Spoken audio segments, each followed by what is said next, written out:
Hello, my friends. Welcome back to Ink and Fig. My name is Alex, and today we are finally doing the long-awaited Orilium reading wrap-up. This is very late, admittedly, but I'm excited to finally talk about all of the books that I read because I've had a significant amount of time to sit and digest these. I've never read that many books in 1 month before, so this was kind of a harrowing experience for me. If you don't know what I'm talking about, back in August, I participated in the fall semester of Book Roast's Readathon, which is called the Orilium Readathon. It's a really fantastic fantasy setting, RPG meets readathon kind of situation. It's so much fun, and I'm going to leave some links down below so that you can go and check that out. And so I participated in that in August, and I read a whopping 11 books in August, which is the most I have ever done by a long shot. Just absolutely mind-boggling amount of books for me personally. So I'm going to tell you about those today. If you've been following along on Orilium, my character's name is Kalaya. I am working towards the necromancer calling, so a lot of the stuff that I do has to do with demonology and conjuration and cool little dark things like that. Not to say that my reading list was particularly dark, although it kind of took some leanings that way in August. So on top of my regular coursework for August, I actually managed to do some questing, and that's actually where I'm going to start today. I've never been able to complete a quest for a readathon before because I haven't really had the bandwidth to complete additional books on top of what I've already prescribed myself, so I was stunned when I managed to do 3 of them. In no particular order, this is what I did. The first quest that I finished was Amphibian Wranglers Wanted, wherein I needed to read a book by an author whose name started with either B or F. So I ended up choosing The Umbrella Academy Volume 1, which is written by Gerard Way and illustrated by Gabriel Ba, so that's where the B comes in. Now, just to add a little bit of challenge, and to meet one of my 2022 reading goals, mind you, I chose to read this book in German, which was a wild experience because I have never read what would be considered an adult book in German before. I have read German children's books in like my German language classes in university, but I've never read a conventional real book in German before, so this was kind of a first for me, and it was really exciting to get to do that, to have that opportunity.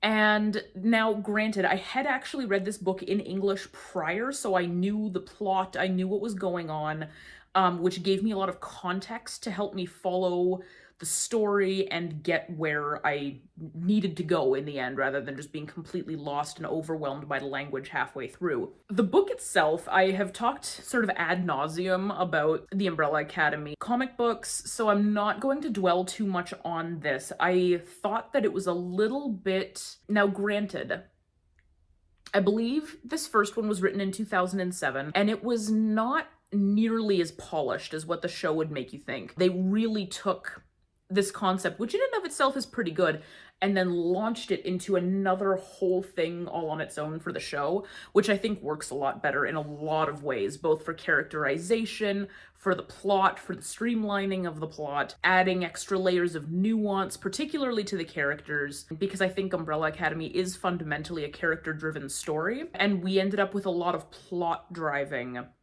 in the comics, and I didn't really like that. Ultimately, what really got me about this book and what the highlight was for me was the fact that I was able to read it in German, and that's going to be hopefully the first of many for me. The second quest that I did was Study Buddy Required, wherein I needed to read a book with a morally gray main character, so it only made sense to read the Umbrella Academy Volume 2, Dallas.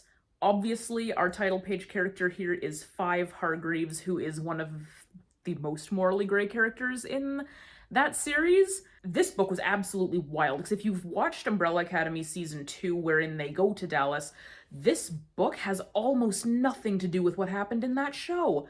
Like, the whole thing was just completely turned on its head, and this is not even remotely close to the same story. There was a lot of darkness in this, a lot of very interesting decision-making. It was an interesting ride, and I'm not sure if I mean that in a good way or a bad way, but it certainly happened. I'm not entirely sure what Gerard Way was/is hoping to do with this comic series, because I think it's like an absolutely wild ride departure from what is going on with the show, and I think that the show has a lot more impact.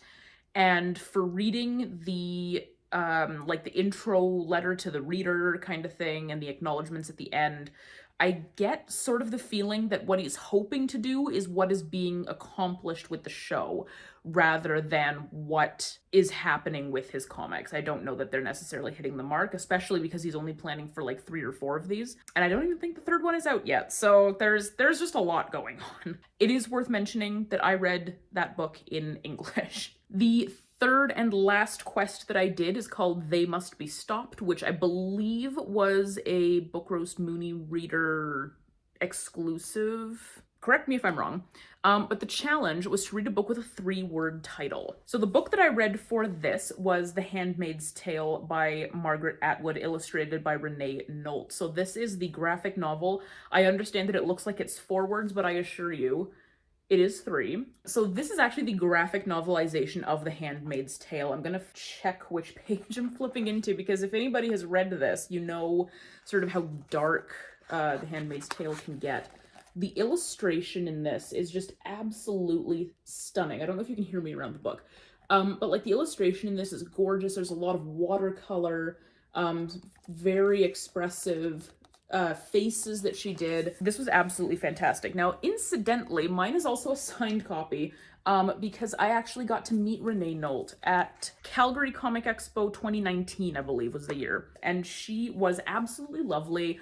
She had a bunch of her art prints there, so I bought one of those as well. And then she had a bunch of copies of this, and I had to pick it up. As I'm sure you're aware from either the show or if you've read the book, a story about sort of a post-apocalyptic world in which I believe having children is suddenly becoming a rarity. So women that can have children are sort of being corralled and trained to become child bearers for rich men who are incidentally married to other people who cannot produce children. So our main character, who goes by the name Offred, is one of these women who can bear children. She has borne a child before, so she's sort of a proven woman. So she is in this program, and she's been given to this guy, and now she's supposed to be having his kids. And it's sort of her story. It's dark. It's really dark, and it's, as we've seen in the media lately, it's hitting a lot of really true notes in terms of what's going on right now in America with the striking down of Roe v. Wade and things like that. We're sort of getting into some things that look a lot like this book. This graphic novelization version adds sort of another layer to that, in that it bridges the gap, in my opinion, between the novel and the show, where it gives us that visual element and helps to suck us in a little bit more. Now, granted, there is a lot less exposition in this book than there is in the novel, and I think that in a way it suffers for that, because I personally think that the novel provided the most context for the story. So I have a lot of respect for that, but the visual elements did help to bridge that gap for this.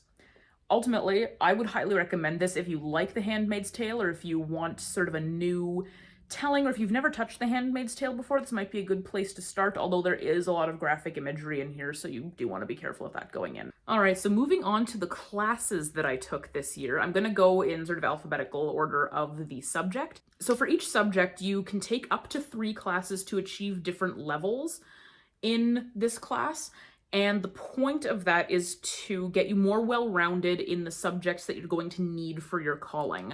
So for me, I had to take all 3 levels of conjuration, but I only needed 1 level of animal studies. So depending on what career path you've chosen, you're going to have to take a different number of classes per thing.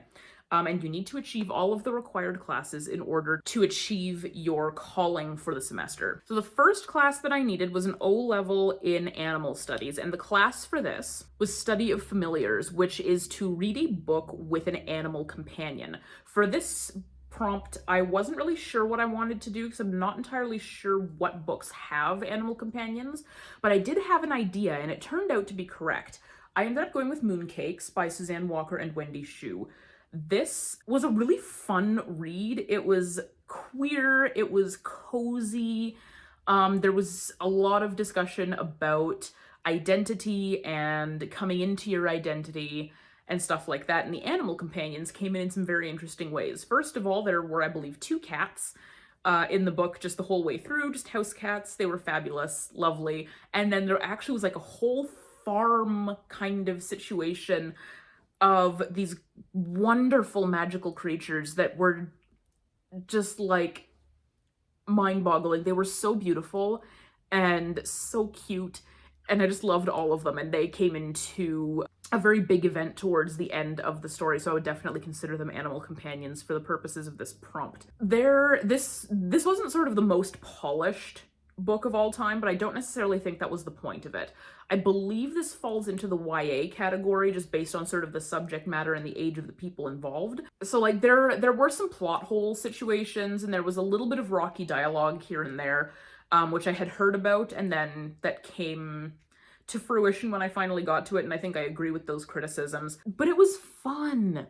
It was fun, and kind of sometimes when I'm reading, I just want something fun. I don't necessarily want something super deep and meaningful like The Handmaid's Tale. I do just want something that's kind of a fun little romp through, you know, real life, slice of life, stuff like that, but still with a good punchline to it, which I think that this book definitely had, because again, there was a lot of discussion about identity and about family and found family and stuff like that. So it was just a really well-rounded book, and it was beautiful to look at, and it was just a fun, you know, time to read. So my next subject was conjuration, and for this one I had to achieve all 3 levels of courses. My O-level course was the Foundations of Necromancy, which needed me to read a book with necromantic themes. So I ended up picking up a book that I have had literally for over a decade, and that is The Edinburgh Dead by Brian Ruckley. I purchased this in high school because it sounded edgy and fun, and I was like, okay. And I still have my high school bookmark in here, which incidentally, can we talk about this? It's a zombie Joker playing card. Like, how our high school selves are always the cringiest versions of us. I finished the first time going through. I stopped at page 104, which is not very far through at all. And I actually did manage to finish it in August, finally. For how long I've been thinking about this book and for how long I've had it with me, I was really underwhelmed. It was definitely sort of a man's fantasy kind of situation. So we had a lot of women who served as plot points, except for an old woman who sort of played like the wise old crone kind of role. She was cool, and frankly, I found her a lot more interesting than a lot of the characters. The main character wasn't bad, and he had a good backstory, but I felt like he was kind of flat. And the writing was actually pretty good. It did kind of drag sometimes, but that's, you know, it happens to the best of us, right? Ultimately, the story is about the body snatchers who operated in Edinburgh. This part is a true story. Body snatchers from Edinburgh who were exhuming bodies in the dead of night and basically selling them to doctors to do sort of underground dissections and stuff like that. So that actually happened. That was a real thing. And then what Ruckley did was he took that concept and decided, well, what if one of those doctors was trying to practice necromancy? So there's zombies in this, and they're very interesting zombies. I was kind of, from the description on the back, I was expecting more of like sort of a horde of zombies attacks Edinburgh was basically what I thought this was going to be, and that was not it at all. It was definitely more of a one-on-one, overpowered, shambling mound kind of situation. It was interesting. I don't know that I would reread it. But I'm glad that I finally got through it. It was kind of fun either way. Like it was like watching a B horror movie. It wasn't bad, but it certainly wasn't something that's gonna be up for any like awards for fabulous horror and stuff like that. Certainly not for depth of story, because I don't really think that the character development in this was all that good. He started out quite similarly to where he ended. The stakes were like high, but then, you know, when things came falling down around him, he didn't really care about it. So I was like, all right, I don't really know if this guy cares about his stakes much at all. So I don't know. Anyway, it was fun, but I probably won't reread this. Oh, this one is a fun one. My Q level course was Tales the Bones Tell, which is to read a book with bones on the cover. So I picked up this edition of Phantasmagoria by Lewis Carroll. This was a wild ride. So it's poetry, first and foremost. So that checked off a couple of boxes on my personal 2022 reading goals, which I really appreciated. But also, this was wild. There was a lot of subject matter covered by this anthology. It was extremely short, but there was a lot of stuff that happened. So the titular poem, Phantasmagoria, is about this guy who comes home one night and finds a ghost in his home.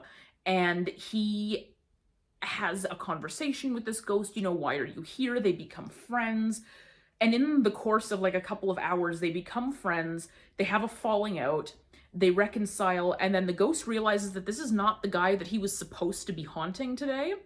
And then he gets mad at the first guy for not telling him that he was the wrong person, where the first guy like didn't know that he was the wrong person. And then the ghost leaves, and then the guy is lonely, and you know, it's all over. So looking at it from a critical perspective, I feel like it's about story ideas that you think you're going to be able to write, and then it turns out to be someone else's idea. So that was an absolutely wild ride of a story. But then he goes on in other portions of the story to talk about, to like bemoan the fact that women have feelings, and bemoaning the fact that his friend wants to feel valued in their friendship and things like that. And life just seems like a big inconvenience to this guy, and I'm really not sure how I feel about it. What I understand about Lewis Carroll is that a lot of his work was done under the influence of some interesting psychedelic substances. I believe this is the first Lewis Carroll I've ever read. I think I might be lying though, because I seem to remember having read something in university, but at this point I don't remember what it was. I don't know that I will continue to read Lewis Carroll, and his writing style is just, it feels very self-important, which sort of doesn't not track for men, and particularly poets of that time frame. So, but I'm glad I have this experience under my belt. My D-level course was Raise Dead Theory, which is to reread a favorite book. Now this, for longtime watchers of the channel, you know that I've been looking for an opportunity to reread a favorite book for a while, because I've been having some mental health stuff go on this year, and I just needed something to make me feel better. And this was finally my opportunity, and I'm so glad that it came up, because I read, once again, Six of Crows by Leigh Bardugo. I actually read this for the first time last year. It was just, it's so good. The found family in this is unmatched.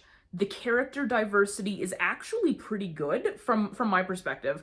Like the love stories in this book and moving on into Crooked Kingdom are just so well put together and so pure and so good.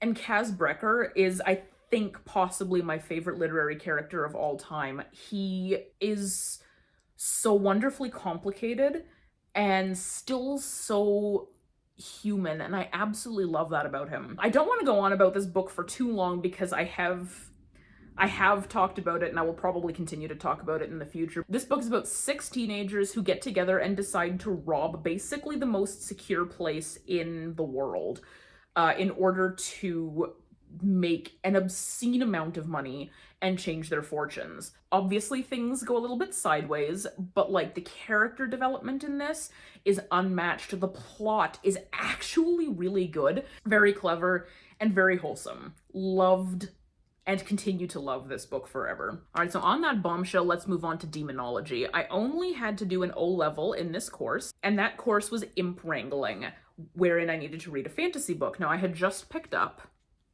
a fantasy book that I was very excited to start reading, and that book is Legends and Lattes by Travis Baldree. This book absolutely deserves all of the hype. It is so cozy, so lovely. The romance is understated, and I love that, because I wasn't going into this hoping for like a big sweeping romance, which is what you get with a lot of romance books. This was definitely on the quieter side. It was natural, it was organic, it felt so satisfying to read. And we got so much, what I can only describe as coffee porn in this book. Like the whole time, I was drinking coffee the whole time I was reading this, and my singular warning going into this book is understand that at some point while you're reading this, you are going to crave a cinnamon bun beyond your wildest dreams. Like, oh, the description of pastry in this book just like touched me on a spiritual level. Like, you are going to crave baked goods and coffee while you're reading this, even if you don't like baked goods and coffee. Like, the descriptions are that good. Overall, it was just a really wholesome read, and it was very understated and quiet and not big and flashy, and it showed the power of good faith operating in the world, and I really loved that, honestly. We need more of that in this life. My next subject is spells and incantations, for which I needed to get up to a Q level. My first course was spell recolor, and what I had to do for this was roll on a color wheel, and whatever color came up was the color of the cover of the book that I had to read.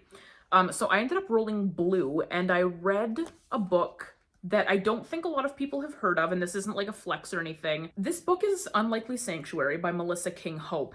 This is a single volume manga, which was intended to be a series, I believe, but this was the only one that was ever published. Melissa King Hope is a Calgarian. I am a Calgarian. I believe she was about 16 when she wrote this, and she is related to one of the people in the Calgary Philharmonic Orchestra, and the orchestra was selling these at their merch table after a performance, which I thought was absolutely fantastic. First of all, like, let's support our kids. But that was where I picked this up. And honestly, I'm really glad that I did, because now I don't believe that you can get this anywhere anymore. So whatever copies are out there, and I feel very blessed to own one of them. The story, you can definitely tell, was written by a young person. It wasn't quite as polished and put together as some other mangas that I have seen.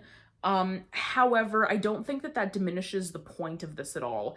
It's sort of, again, about finding your place in the world and about figuring out your dreams, and there's a really good romance that goes along with this. The two main characters are sort of beautifully complex people. You've got sort of your bad boy and your newbie character that sort of stands in for the reader in a way, and they end up forming this friendship and then eventually a relationship out of the desire to make a better world, and I really loved that about this book.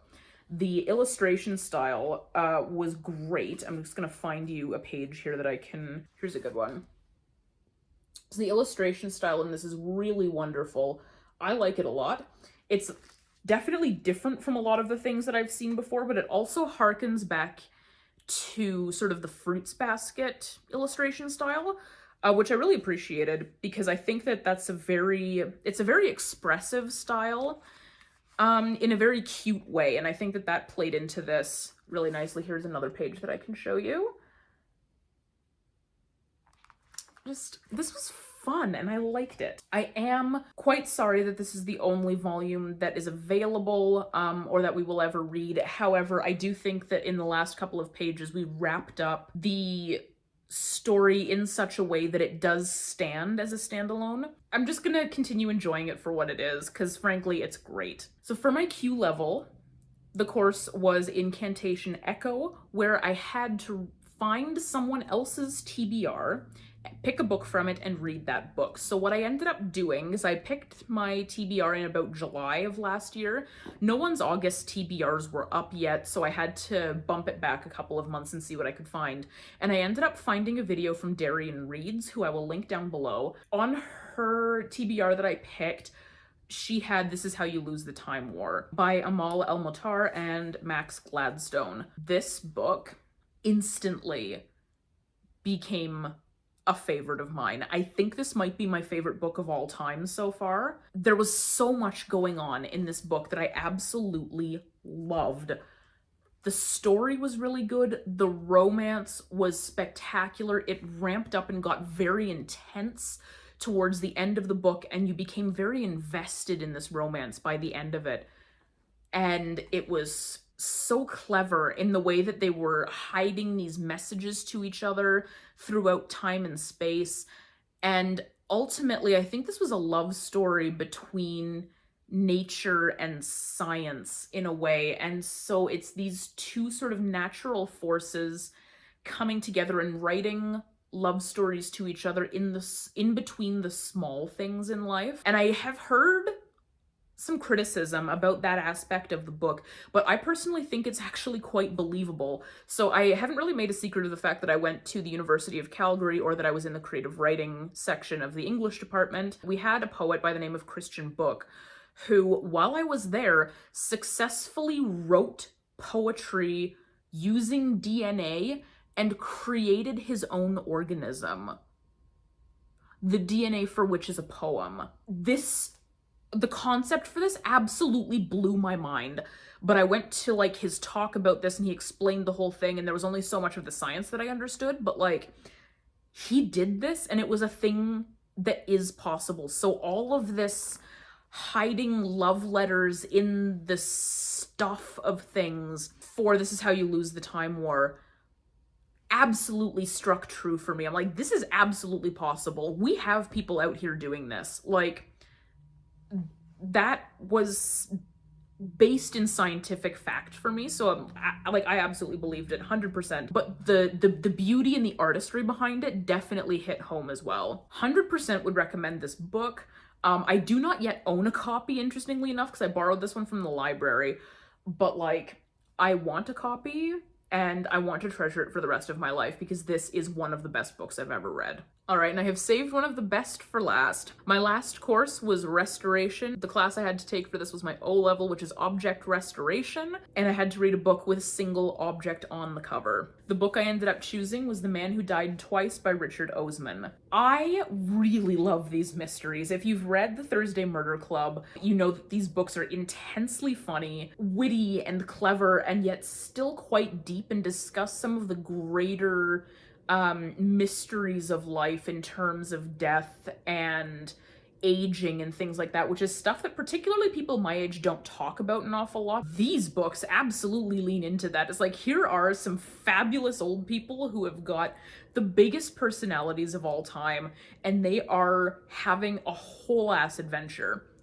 It's so good. If you've ever watched, I think it was an old BBC production from the early 90s called Waiting for God, this absolutely has vibes of that. It's got vibes of Red. It's got vibes of that. It's very deeply British, which I also love because, like, there's something about British humor that just, like, gets me. I loved the characters in this. The mystery was a little bit more interestingly enough, the mystery was a little bit more far-fetched than The Thursday Murder Club, but it was no less engaging.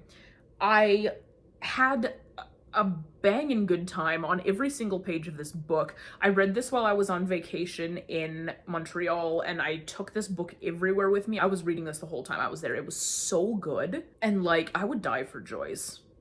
Okay, I would die for Joyce. She's so great. These books are so much fun, and I cannot wait to read the third one. I highly, highly recommend these if you haven't read them yet. They are honestly probably my favorite murder mysteries of all time.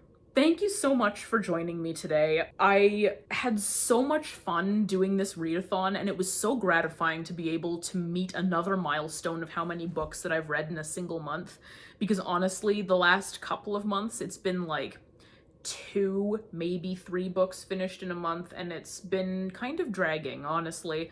And to know that I'm capable of doing something like this gives me a lot of hope for myself going forward, that I can meet, you know, further reading goals and continue to read excellent books and find new favorites along the way, because I think that's one of the most exciting parts of reading for me, is finding those new favorites and enjoying good literature. Definitely go follow me on all of my social media at Ink and Fig. I'm the most active over on Instagram, but you can find me basically everywhere under that handle.